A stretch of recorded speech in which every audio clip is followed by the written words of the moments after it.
Labdien! Es esmu Kaprats. Mani sauc Kaprats. Man ir lāpsta. Kā labiešu kaprats ir man ikdienas sastāv no visa kā. Parasti es strādāju no trešdienas līdz svētdienai. Un sanāk cilvēki no dažādām vietām. Viņi visi dara vienu to pašu. Kaifo, svin, bauda. Bet, protams, ir tādi, kas nevar to panest. Kā es saku, buļļa dzira nav domāta kucēniem. Un tiem vājiem, kuriem vakar derīguma termiņš ir beidzies, es sagādāju pēdējo atdusmas vietu. Un kas tad jums pašam piešķir dzīvē jēgu? Neiet runa par kas, bet par kura. Tā ir Iezemiete. Es viņai izraktu tādu kapu, perfektu, dziļu, bet ne pārāk. Bet viņai ir kamīns. Es esmu tikai Kaprats. Kamīns? Jūs neesat vēl kamīnu satikuši? Saprot, dzīvē nav nekā labāk. Uz skaistām sievietēm, labu aliņu un daļām jaunkundzēm.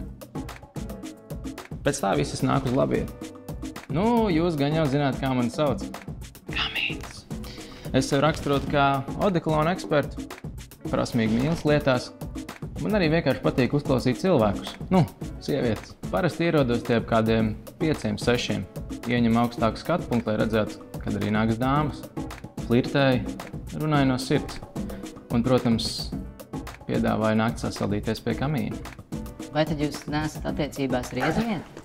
Ko? Iezemiete?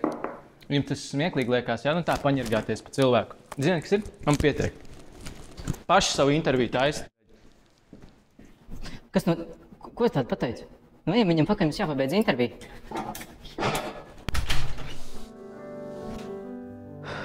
Viņa nav manas, saprotiet? Lai kā gribētu glāstīt viņa sādu, smaržot viņas kastaņu brūnos matus, dejot jūrmalā. Nu, jūras malā, nu ne jau pilsētā, bet pie jūras. Nav svarīgi. Viņai ir kāds cits. Čau, kamīn!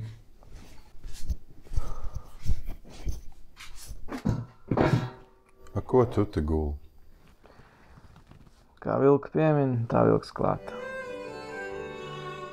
Labdien! Paldies par interviju. Man sauc Lielais Kristaps. Es būtībā esmu cilvēks ceļamkrāns. Tā kā esmu dušīgākais šeit, visus fiziskos darbus atstāju man. Bet neesmu kā ēzelis. Esmu vairāk kā mūls. Kamīns man sauc par mūlu. Viņš saka, ka mūļi ir stiprāki par ēzeļiem. Māma vienmēr teica, ka man ir ķēriens uz filmēšanu un fotografēšanu. Man pašam tas arī ļoti patīk, it īpaši dabā bildēt. Vispār gribēju būt ornitologs, bet man neuzņēma. Tas nekas, man patīk šeit darboties. Man ir arī draudzene, Iezemiete.